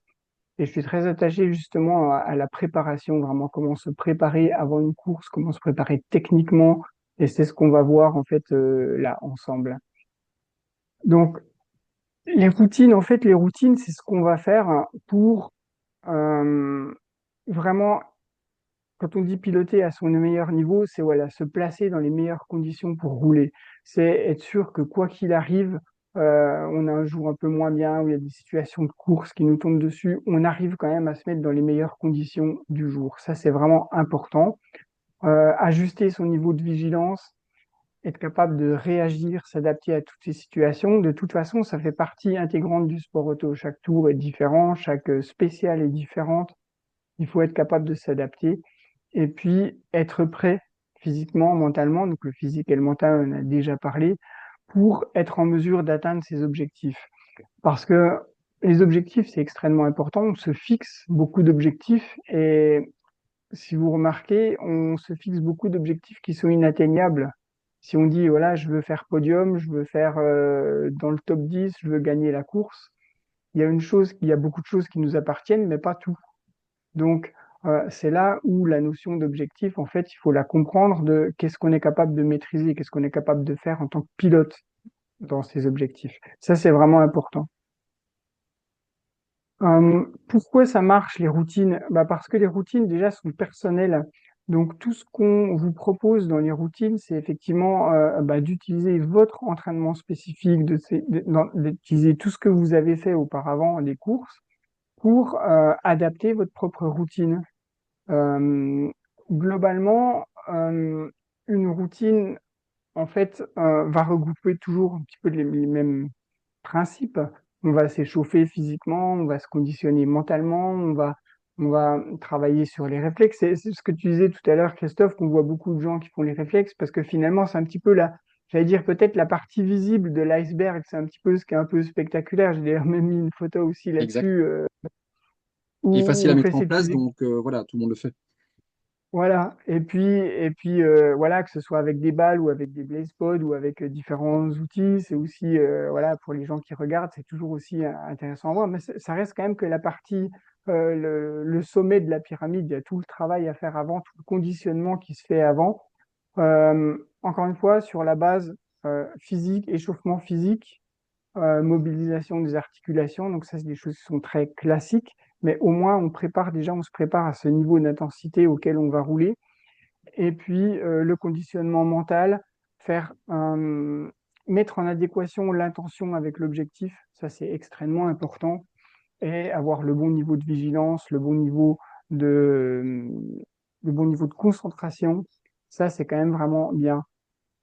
Je vois beaucoup, notamment il faut pour ça gérer en fait les temps qui sont dédiés dans lesquels on peut se préparer. Et en rallye, on a les fameuses 3 minutes avant de partir. On a, on essaye de gérer le temps, en tout cas au minimum en rallye, pour avoir aussi la possibilité de mettre sa routine de préparation. En circuit, euh, il faut évidemment tenir compte du planning et on passe parfois, selon les catégories, on peut passer pas mal de temps assis dans sa voiture à attendre. Et en fait, si on ne s'est pas préparé, si on ne s'est pas échauffé avant, on n'a vraiment aucune chance d'être prêt à l'action quand le feu passe au vert parce on est simplement assis et on gère plus ou moins bien le temps qui peut être des fois plus ou moins long. Et en fait, il faut vraiment se servir de ces périodes pour pouvoir se préparer à l'action, ni trop tôt, ni trop tard.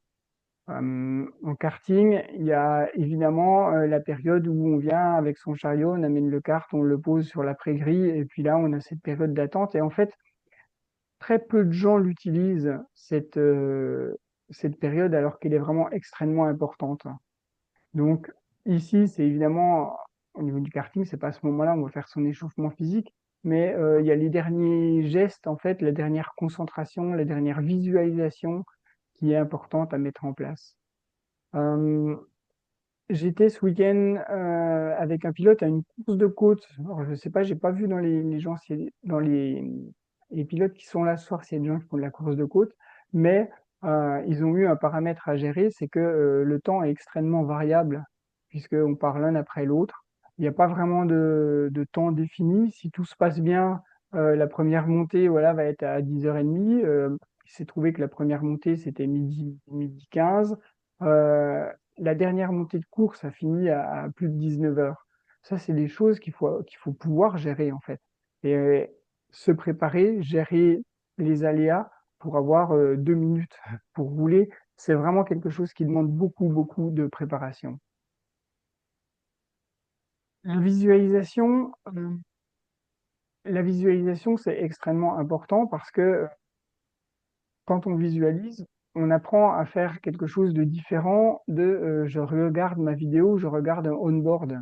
Donc, entre regarder on-board et faire de la visualisation, il y a vraiment un monde d'écart et c'est vraiment ce travail-là qu'on apprend à faire. C'est comprendre que la visualisation, c'est très, très différent. J'allais dire que je sais pas si je peux dire que c'est très différent que du travail vidéo parce qu'on va se servir de la vidéo, mais pas que. En tout cas, ça va bien au-delà du fait de regarder les vidéos. Il y a beaucoup de prise d'informations. Il y a cette projection dont tu as parlé, hein, Charlène. C'est vraiment ça qui fait en sorte que on part dans la voiture, on est prêt physiquement, on a le bon niveau de vigilance mentalement et on a un plan. On sait exactement quoi faire. Et ça, en fait, c'est quelque chose qui va donner beaucoup, beaucoup d'avantages dès les premiers tours. Je demande souvent à mes pilotes, pas forcément de regarder le meilleur tour du week-end, mais les premiers tours représentatifs. On est dans la première session, on roule, on a chauffé ses pneus, on a 2 tours. C'est quoi le troisième temps? Où est-ce qu'on est à ce niveau-là, en fait? Et c'est là où on voit si on est vraiment prêt ou pas. C'est là où on voit tout le chemin qu'on a à parcourir pour aller vers la performance. Et en fait, ces premiers tours, en fait, ils se préparent avant la course.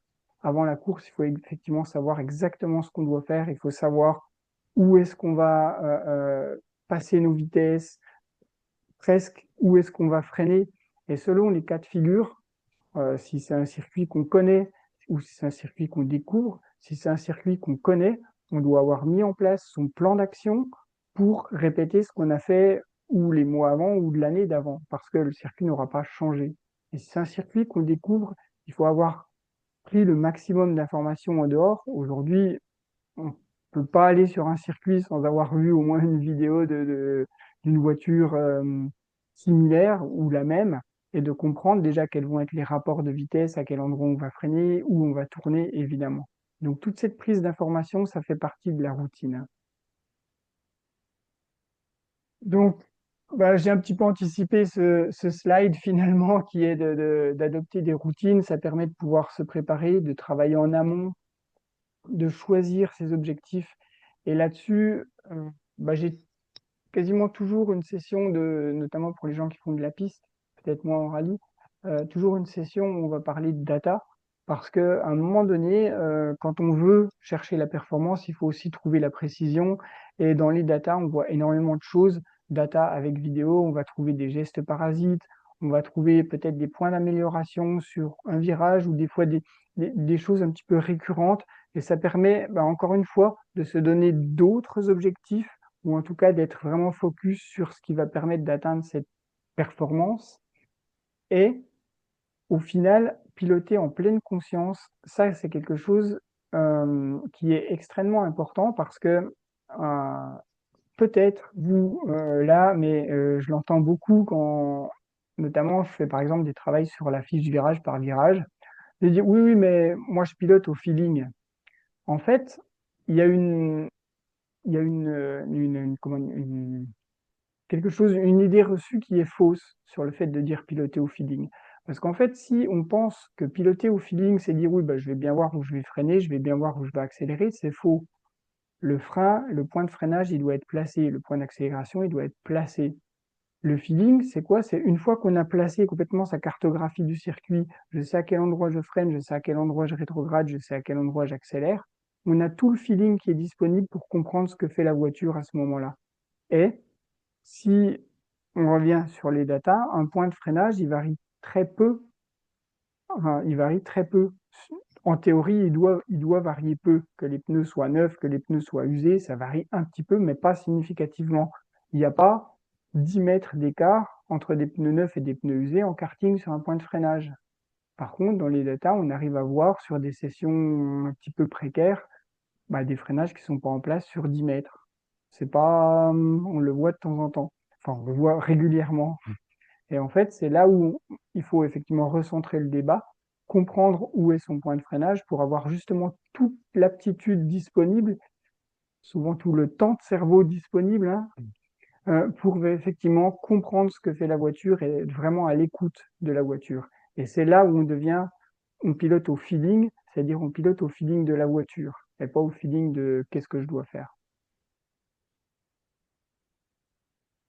Donc voilà, j'ai passé peut-être un petit peu rapidement sur ces éléments-là. Je ne sais pas s'il y a des questions particulièrement. Euh, Mettre un plan d'action pour les enfants. Julien, il disait que pour les Voilà. plus jeunes, c'est pas évident. Effectivement, là, c'est notre rôle d'adulte que de les aider, et de professionnels à les mettre en place. Mais par Oui, expérience, il faut leur faire confiance à nos jeunes. Ils sont capables de ouais, faire des choses vite, tout seuls, et il faut leur ouais, montrer, quoi. En fait, il faut les mettre oui, sur le chemin. C'est pas inné. C'est sûr qu'il faut leur expliquer. Mais ouais, pour travailler beaucoup, beaucoup avec les jeunes, hein, parce que j'ai gros, gros public de jeunes, Faut leur faire confiance. Ils savent vite Oui. s'adapter et ils sont vite autonomes avec ce qu'on leur apprend. Et puis, il y a un autre avantage Mm. qui est que quand on fait parler son pilote, alors là, j'allais dire même indépendamment de l'âge, mais particulièrement pour les jeunes, parce qu'on a envie vraiment de leur apporter beaucoup d'infos, il faut se mettre au niveau de leur information. Oui, Et en fait, encore une fois, dans les datas, quand on comprend ces datas, on est capable d'avoir énormément d'informations. Et en fait, il faut surtout se limiter dans les informations. Et quand on coach des jeunes, et j'allais dire des pilotes en fonction de leur niveau, il faut comprendre ce que sait faire le pilote et ce que comprend le pilote sur la piste, parce que la vision extérieure est toujours différente de celle qu'on a au volant, et la vision des chiffres elle est encore plus brutale parce que on a toutes les infos. Mais par contre, j'ai déjà vécu ce cas-là avec des vraiment très jeunes, voilà, en mini, et où on passe le temps à dire ouais, mais ici c'est plus extérieur, là c'est plus intérieur, et en fait ça n'a pas de signification pour le pilote. Et à partir de ce moment-là, en fait, quand on n'a pas compris en fait qu'on parle pas le même langage, que des choses qui semblent complètement évidentes, basiques, il n'y a aucune chance de faire vraiment changer quelque chose dans la performance. Et ça, toute proportion gardée, ça va être un peu la même chose sur euh, quel que soit le pilote, comprendre si on parle de repères, si on parle de freiner plus tôt ou plus tard, il faut savoir par rapport à quoi, il faut avoir une référence. Si on n'a pas de référence, c'est peine perdue. C'est pas grave, ça veut dire qu'il faut aller chercher sa référence. Et en fait, on va travailler de cette manière-là. Mais c'est vraiment important, cette notion de langage. Ouais. Physiquement, je me permets de compléter, quand j'entraîne des plus jeunes, c'est une info à la fois. Une correction à la fois, une consigne à la fois pour vraiment l'aider à se concentrer sur la bonne chose au bon moment, et pas lui donner des corrections d'un exercice ou d'un mouvement, de donner quatre critères parce que c'est pas possible, quoi. C'est Ouais, important. absolument. Euh, J'aime beaucoup le commentaire de Xavier. La feuille virage par virage, c'est vraiment top, c'est rassurant, c'est plus facile de comprendre ces réglages. En fait, c'est une feuille de route, hein, ni plus ni moins, mais c'est vraiment à ça que ça sert. Donc, content que ça serve. Xavier a des classeurs entiers. Entiers. Désolé, Xavier. Mais c'est un acharné de travail. C'est incroyable. Mais c'est vraiment bien, c'est vraiment bien. Et je suis sûr que ça fait la différence. Ok. Maintenant qu'on a vu tout ça, qu'on a vu un petit peu tous les piliers de la préparation, bah évidemment, on va vous expliquer comment faire ça. Donc, on a différents programmes. Évidemment, le programme en tant que tel, c'est voilà, comprendre sa préparation physique et mentale, et puis au-delà sur les routines, que ce soit un accompagnement sur mesure personnalisé. Donc, pour ça, il y a 5 étapes qui sont essentielles dans ce programme-là, c'est de comprendre comprendre ses objectifs, faire le point sur ses objectifs. Ça, c'est vraiment hyper important pour savoir où se situer, mais déjà de manière personnelle, quoi, hein, on veut obtenir des résultats, on veut gagner un championnat, on veut progresser. Comment on fait? Ça, c'est vraiment important. Ce qu'il faut bien comprendre sur cette étape-là, ça fait partie des tests et des questionnaires qu'on a en place, c'est qu'à un moment donné, quand on a un niveau de perf et puis qu'on dit, bon, ok, cette année, j'ai fait top 5, maintenant, je vais être sur le podium, d'accord, on a un objectif supérieur, qu'est-ce qu'on fait? Qu'est-ce qu'on met en place? Si on ne change rien, c'est pas possible d'obtenir un résultat différent si on n'a rien changé. Donc ça, c'est vraiment important à avoir en mémoire. Donc, des tests physiques, Christophe a commencé à donner quelques tout petits exemples et ils sont beaucoup plus complexes que ça. Et je vous les fais passer les tests physiques, j'ai un slide après, mais je vous les fais passer demain par mail, vous les aurez, les tests et les questionnaires, donc vous pourrez voir par vous-même déjà à quoi ça correspond.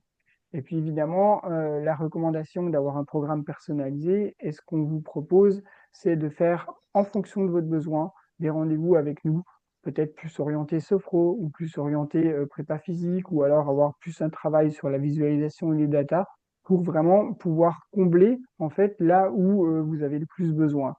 Et ce qui permet d'avoir un bilan complet et d'avoir vraiment la capacité de faire un gap sur sa saison et sur son entraînement. Donc les points forts, en fait, j'ai toujours un petit temps d'avance sur mes routines, mais c'est pas grave. Ça fait un check-up complet, un programme individuel. Des experts, c'est nous. Et des sessions spécifiques. Oui, des sessions spécifiques, je vais en parler. Et le but, c'est d'obtenir ces routines personnalisées. Donc, vous recevrez ces deux tests, le test physique et puis le focus motorsport qui permet d'avoir ces objectifs, plus ce que Christophe et Charlène ont mis également en place ce soir. Les séances individuelles, voilà, 10 séances individuelles dans le programme qu'on choisit et qu'on répartit en fonction de votre besoin. Donc, il n'y a pas de programme type. Là, c'est vous qui faites le programme avec voilà 4 séances de sophro, 3 de physique, etc. On répartit vraiment en fonction du besoin. Les sessions spécifiques, elles font partie intégrante du programme. Ça, c'est des sessions qui sont indispensables. Travailler sur élargir son champ de vision, utiliser la visualisation, le temps de réaction. On en a parlé déjà ce soir. La seule chose dont on n'a pas beaucoup parlé, c'est le champ de vision, mais ça, c'est vraiment hyper important parce que c'est physiologique. Et ces sessions-là sont aussi vraiment importantes parce qu'on les a développées ensemble. Ça fait appel combiner sophrologie et physique, ou vidéo et sophrologie en fait. Et en fait, ça c'est vraiment des choses. Je suis pas sûr qu'on retrouve ça ailleurs qu'à My Racing Coach d'ailleurs, puisque c'est vraiment le travail qu'on a fait ensemble avec Charlène et Christophe et qui produisent quand même de très très bons effets. Ouais, on a travaillé avec Christophe Beauf. Oui, c'est ça. Donc, comment réaliser ça? On a plusieurs types de programmes qu'on vous propose. Il y a le programme Summer Driver Training, c'est ce que je vous ai présenté là, avec les évaluations, les tests et puis les sessions. Donc voilà, je donne un exemple de programme. Et puis, les sessions sur la thématique de la performance. Ça, c'est une des possibilités. Euh, et on a aussi le bootcamp. Donc le bootcamp, c'est une nouveauté, on l'a fait au mois de mars, c'est en physique pour le coup. Là, on se rejoint tous ensemble et on a 2 jours pour mettre en place ces routines. Ça aussi, c'est quelque chose, je suis pas sûr qu'on le retrouve sous cette forme à beaucoup d'autres endroits que chez nous puisque on combine en fait vraiment la prépa physique, le mental, la sophrologie et on utilise le simulateur pour pratiquer. C'est quelque chose qui a donné vraiment de très très bons résultats parce que ça permet de se pousser dans ses retranchements. Non seulement en 2 jours, on fait l'ensemble vraiment des aspects de la performance du pilote, et à un moment donné, ce qu'on a vu dans la première session qu'on a faite, c'est qu'on se retrouve un petit peu en difficulté. Comme dans une course, on est un petit peu poussé au-delà de nos limites. Et c'est ce qu'on veut. Ce qu'on veut, c'est identifier les points où on a besoin de progresser. Et en fait, ça répond vraiment complètement à ça. Le prochain bootcamp aura lieu dans un endroit magnifique qui est chez Christophe. Alors, pas tout à fait chez lui. C'est pas chez Hein, moi, c'est ça. mais c'est là où je suis toutes les journées. C'est là où tu travailles. Donc, on a la chance de pouvoir accéder à un endroit magnifique au bord d'un lac, à Genval, en Belgique. Et c'est là qu'on vous proposera, au mois d'août, de venir travailler avec nous sur 2 jours, les formules du bootcamp. Donc, les tests physiques, l'évaluation mentale, le simu, en individuel et en groupe. Les dates choisies, 27 et 28 août.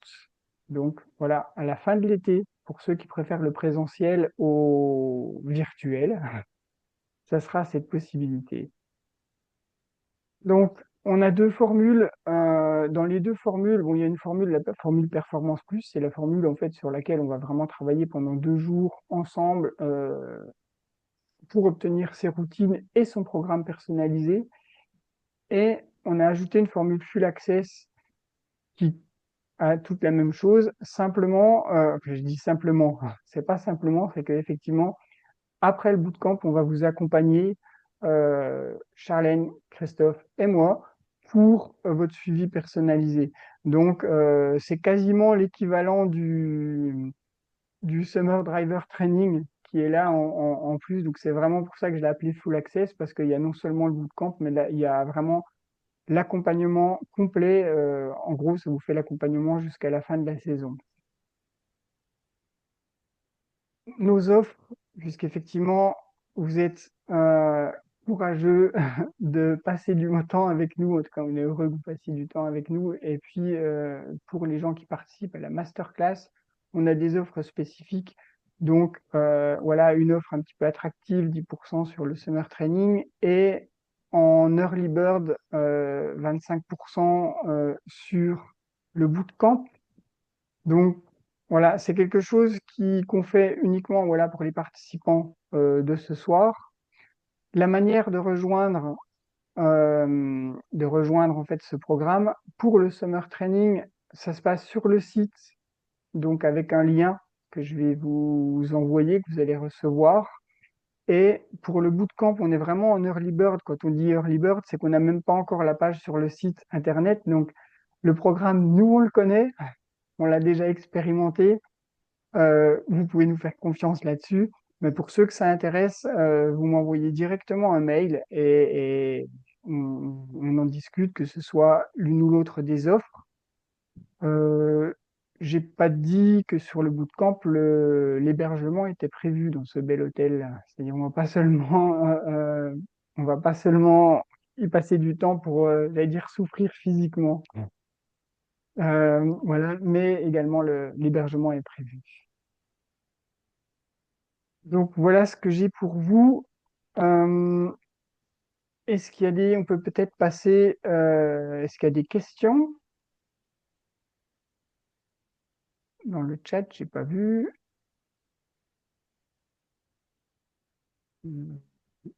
Voilà, est-ce qu'il y a des questions particulièrement ou est-ce qu'il y a des gens qui veulent Revenir sur des intervenir? choses, oui.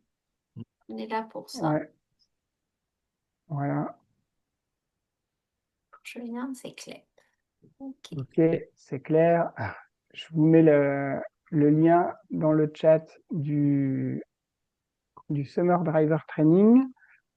Et puis, vous allez recevoir, en tout cas par mail, toutes les infos.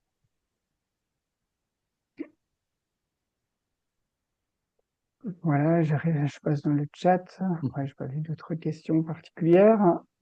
Si certains veulent intervenir pour nous dire un petit mot, je sais pas, dans les gens qu'on connaît bien, qui sont pas timides, n'hésitez pas à le faire.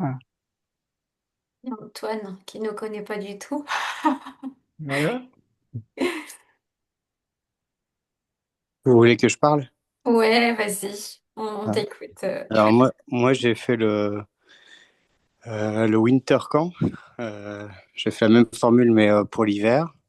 Mais ça s'est plutôt bien passé. Ce que je peux vous dire, c'est que ça permet un peu de s'ouvrir l'esprit, d'arriver plus en confiance pendant les courses et à avoir une sérénité tout au long de l'épreuve. Donc pour moi, ça a marché. Alors c'est pas un programme pour perdre du poids, hein. Je fais pas une pub pour ça, mais ça m'a permis voilà, d'être plus serein, peut-être de faire la différence et de gagner des courses là où ça aurait pu se passer différemment. Je dirais que tout a son intérêt. Les trois intervenants que vous avez vus ce soir permettent de travailler sur trois axes bien différents, mais quand ils se complètent, permettent d'être super perfo. Donc voilà. Donc je peux que vous conseiller à aller plus loin et vous forcer un peu à sortir de votre confort de course qu'on peut connaître tous sans ces artifices pas forcément habituels. C'est vrai que pour toi, ça a peut-être des super résultats, parce qu'effectivement, tu joues au championnat cette année et tu es bien placé, et ça fait très très plaisir à voir, même si c'est toi qui roule, hein, c'est pas nous, hein, on est bien d'accord, Antoine. Il est en Caterham, Antoine. Je suis pas en karting, je suis en KTM 420R Ouais. et je suis premier du championnat et bien heureux. Mais le plus dur reste à faire, c'est gagner le championnat. Oui, mais on a dit Ouais. quelque chose hier. Pleine confiance. Voilà. Ok, merci à toi en tout cas, Antoine, pour ta participation et puis pour ton petit commentaire, hein. Et dans les autres que je vois là à l'écran, je sais que bah, Ludovic avait participé au bootcamp, si tu veux nous dire un petit mot. sais pas s'il est là, je le vois en ligne. Je sais pas s'il est là, ouais. Oui, non, je suis là, je suis bien présent. Cool. Bon, t'as Non, fait le but. souffrir Ludo pendant ces 2 jours? Comment c'était? Ah, c'était une expérience très, très bien. Ça a permis de découvrir d'autres détails, on va dire, sur le sport automobile qui sont importants. Après, le format était bien. En plus, on avait la chance, on va dire, on n'était pas très nombreux, donc c'était vraiment Bien très individuel. spécifique. C'est Ouais. ça, bien individuel. Après, j'ai pas encore eu l'occasion de tout mettre en application, mais j'espère que prochainement, Bientôt, ce bientôt sera la le cas. voiture sera prête. C'est ça. Bon, après, j'en suis même à peut-être changer un petit peu de projet, toujours dans le sport auto et dans le rallye. Mais j'en avais discuté avec mince, j'ai oublié son prénom, qui était présent aussi avec nous. Avec Mireille. Mireille, oui. Non, non, pas avec Mireille. Christophe, Non plus. Guillaume. Guillaume. Guillaume, voilà, je cherchais son nom. Avec Ouais. Guillaume. Donc voilà. Ok. Ben, merci en tout cas. Et une pensée pour Mireille qui est au reco du Rouergue Oui, aussi. Oui. je vais rouler ce week-end. Voilà. Et Ethan qui Merci va à aussi Ludo- rouler merci, ce pardon. week-end. Pardon. Non, je disais simplement merci à Ludovic de ne pas avoir dit que j'étais trop dur. Présenter mon fils. Non, non, ça va. Voilà. Ok. En tout Il est cas, où? bah, merci à tous encore. Je crois que il n'y a pas de questions encore. Je sais plus, est-ce que notre motard est encore là? Ça aurait été bien de voir. Steve. Je crois qu'il est parti juste avant. Oui, allô? Ah non. Steve est là, ouais. Tu es Oui, oui, motard, de c'est ça? base, je suis pas motard, juste j'ai des projets de faire beaucoup de track day parce que j'aimerais bien acheter une moto, on va dire, pour faire des track day. Ok, Et j'ai eu la chance de faire commissaire, etc. pour des motos en fait. d'accord. Et c'était pour me renseigner au niveau de ça aussi. Ouais.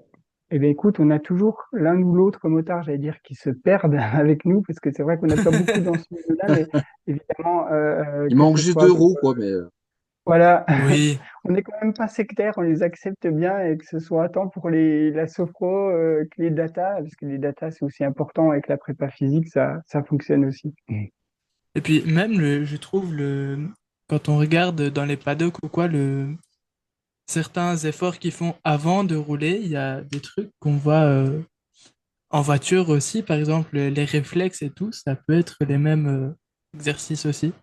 Carrément. Exactement. Ouais. bien sûr, bien sûr. On ne sait pas réinventer une roue, hein. À un moment donné, les exercices, ils sont bons, que ce soit en moto ou en voiture, donc c'est pas grave si c'est les mêmes. Oui, c'est vrai. Bon, bah merci beaucoup pour cette soirée et pour les conseils, parce que je dois y aller. Bonne Avec soirée plaisir. et au Bonne revoir. soirée. Merci à Ciao. tous. Merci d'avoir été nombreux jusqu'à la fin avec nous. Et puis, en tout cas, on est à votre disposition. Je pense qu'on vous a déjà envoyé un petit mail avec la récap de ce qu'on a vu ce soir. Vous allez avoir encore d'autres infos demain, le replay. Et on est à votre dispo, voilà, pour votre prépa, votre évaluation et pour l'un ou l'autre des programmes. Merci, Belle soirée à tout le monde. Belle soirée. Charlène. Merci, Christophe. Et à très bientôt.